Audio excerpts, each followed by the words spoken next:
السلام علیکم ورحمۃ اللہ وبرکاتہ۔ ناظرین کرام، تجوید القرآن کلاسز کے سلسلے میں خاکسار سورہ بنی اسرائیل کے رکو نمبر 3 کی تلاوت کے ساتھ آپ حضرات کی خدمت میں حاضر ہے۔ تلاوت کے بعد حسب سابق ہم قواعد بھی پڑھیں گے۔ چلیں اب ہم سنتے ہیں سورہ بنی اسرائیل کے رکو نمبر 3 کی تلاوت۔ اعوذ باللہ من الشیطان الرجیم، بسم اللہ الرحمن الرحیم۔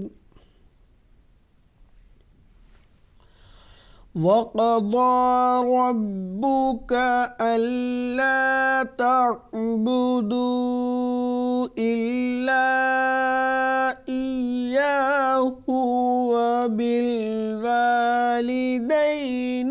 إِحْسَانًا،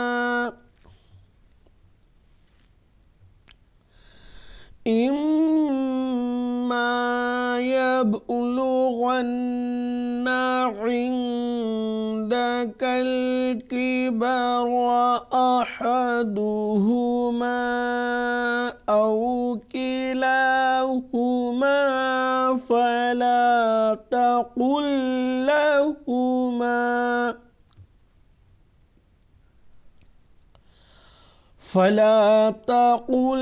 لهما أف ولا تنهرهما وقل لهما قولا كريما،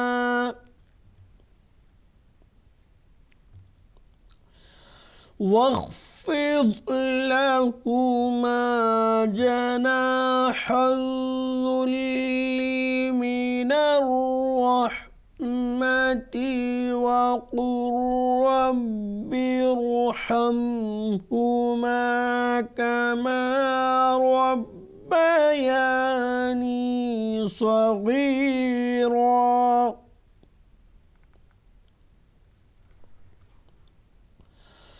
ربكم أعلم بما في نفوسكم،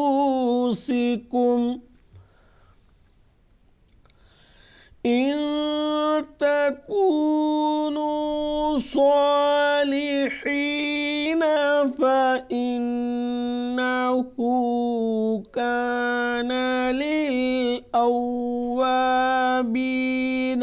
غفورا،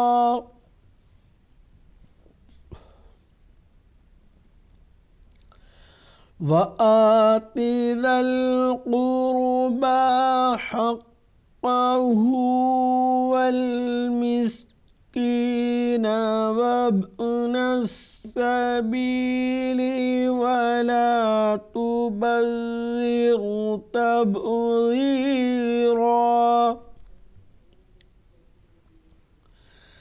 إن المبذرين كانوا إخوان الشياطين،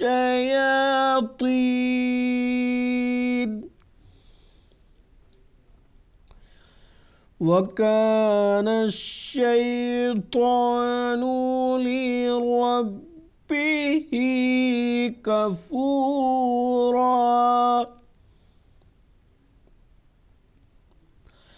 وإما تعرضن عنهم ابتغاء رحمة من ربك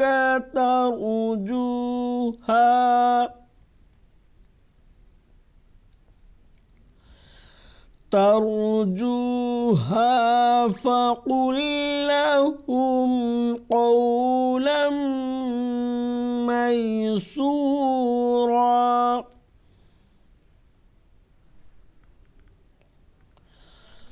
ولا تجعل يدك مغلولة إلى عنقك ولا تبسطها كل البسط فتقعد ملوما محسورا إن ربك يبسط الرزق لمن يشاء ويقدر إنه كان بعباده خبيرا بصيرا۔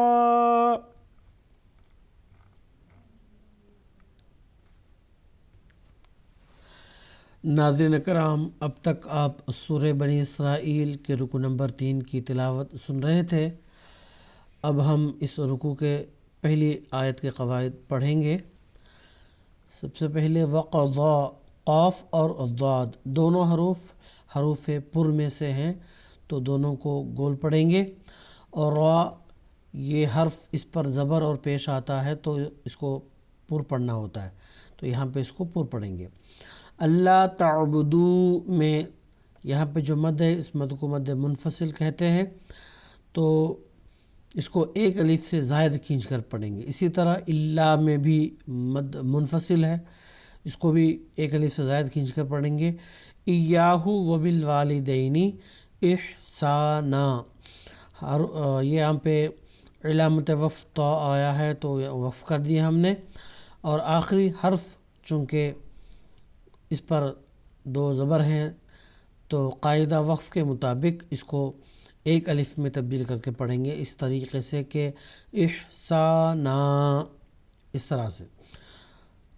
اگلا حصہ اما، میم پر تشدید ہے، ایک الف کے برابر غنہ کی آواز کے ساتھ اس کو پڑھیں گے۔ آگے یبلغن، با ہے، یہ حروف قلقلہ میں سے ایک حرف ہے تو اس کو قلقلہ کی صفت کے ساتھ پڑھیں گے۔ قلقلہ کے حروف میں قاف، طا، با، جیم، دال، یہ 5 حروف ہیں، ان پر جب بھی جزم آتا ہے تو قلقلہ کی صفت کے ساتھ اس کو پڑھیں گے۔ قلقلہ کی صفت کیا ہے کہ آواز ٹکرا کر واپس آتی ہے، اس کو کہتے ہیں قلقلہ۔ آگے غین، چونکہ یہ حروف پر میں سے ایک حرف ہے تو اس کو گول پڑھیں گے، اور نون مشدد ایک الف کے برابر غنہ کی آواز کے ساتھ پڑھیں گے۔ عندک الکبر، نون ساکن کا یہاں اخفا ہوگا کیونکہ آگے نہ حروف حلقی میں سے کوئی حرف ہے، نہ حروف یرملونا میں سے کوئی حرف ہے، تو اس وجہ سے یہاں پہ اخفا ہوگا ایک الف کے برابر غنہ کی آواز کے ساتھ۔ اخفا یعنی نون ساکن یا تنوین کی آواز کو مکمل ادا نہ کرتے ہوئے اس کی آواز کو مخفی رکھنا۔ کباروا میں را کو گول پڑھیں گے کیونکہ اس پر زبر ہے، را پر زبر اور پیش آنے کی صورت میں گول پڑھتے ہیں، زیر آئے تو باریک پڑھتے ہیں۔ احدہما، یہاں ان الفاظ میں دیکھیں، پہلے ہا اور آگے ہو، ان دونوں میں فرق بالکل واضح فرق کے ساتھ پڑھنا ہوگا۔ احدہما، یہ تلفظ اگر دونوں کی الگ الگ ہو جائے تو بہت آپ کی تلاوت میں حسن ہوگا کہ احدہما اس طریقے سے۔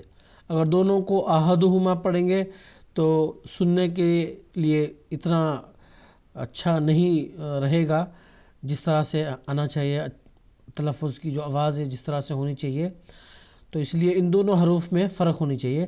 احدہما، پھر میم پر مد ہے، مد منفصل، اس کو لمبا پڑھیں گے ایک الف سے زائد۔ اس کے بعد او کلاہما فلا تقل لہما، قاف حروف پر میں سے ہے تو اس کو گول پڑھیں گے۔ آگے 2 لام ہیں، اس کا ادغام ہوا ہے، اس ادغام کو کہتے ہیں ادغام مثلین، ایک ہی قسم کے 2 حروف کا آپس میں ملنا جڑنا، تو اس کو کہتے ہیں ادغام مثلین۔ اس کے بعد میم پر مد ہے، مد منفصل، تو اس کو ایک الف سے زائد کھینچ کر پڑھیں گے۔ اس کے بعد اف ولا، فا پر جو تنوین ہے اس کے ادغام آگے واو میں ہو گیا ہے۔ اس کی وجہ یہ ہے کہ جب کبھی بھی نون ساکن اور تنوین کے بعد حروف یرملون میں سے کوئی حرف آتا ہے تو ادغام ہوتا ہے، اور وہ ادغام غنہ کے ساتھ یہاں ہوا ہے، ایک الف کے برابر غنہ کی آواز کے ساتھ یہاں ادغام کریں گے۔ آگے ولا تنہر، نون ساکن کا یہاں اظہار ہوگا۔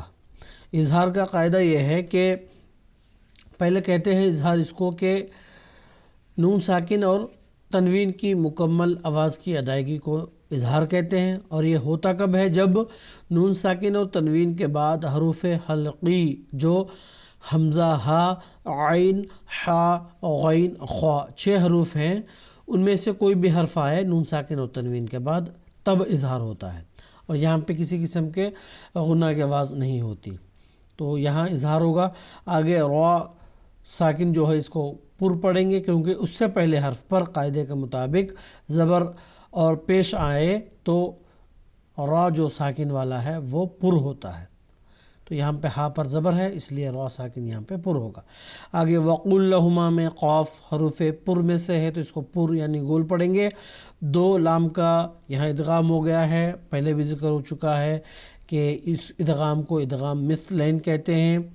اس کے بعد قولن میں قاف کو گول پڑھیں گے کیونکہ یہ حروف پر میں سے ایک حرف ہے، اور لام پر تنوین ہے اس کا یہاں اخفا ہوگا، کیونکہ آگے نہ حروف حلقی ہیں کہ تنوین کا اظہار کیا جائے، نہ حروف یرملونہ میں سے کوئی حرف ہے کہ یہاں ادغام ہو، تو اور ایک صورت ایک ہی بچتی ہے جو اخفا ہے، تو اخفا یہاں تنوین کی جو مکمل آواز ہے اس کی ادائیگی مکمل نہیں ہوگی، بلکہ کہیں نہ کہیں مخفی رہے گی، اور ایک الف کے برابر غنہ کی آواز یہاں ہوگی۔ آگے کریمہ میں را کو باریک پڑھیں گے کیونکہ اس پر کسرہ ہے، اور علامت وقف آیت آنے کی وجہ سے یہاں ہم نے وقف کر دیا۔ وقف کرتے ہوئے آخری جو حرف ہے اس پر 2 زبر ہیں، تو قاعدہ وقف کے مطابق اس کو ایک الف میں تبدیل کر کے پڑھنا ہے۔ تو ناظرین کرام، آج کی کلاس میں بس اتنا ہی، انشاءاللہ اگلی کلاس میں پھر ملاقات ہوگی۔ السلام علیکم ورحمۃ اللہ وبرکاتہ۔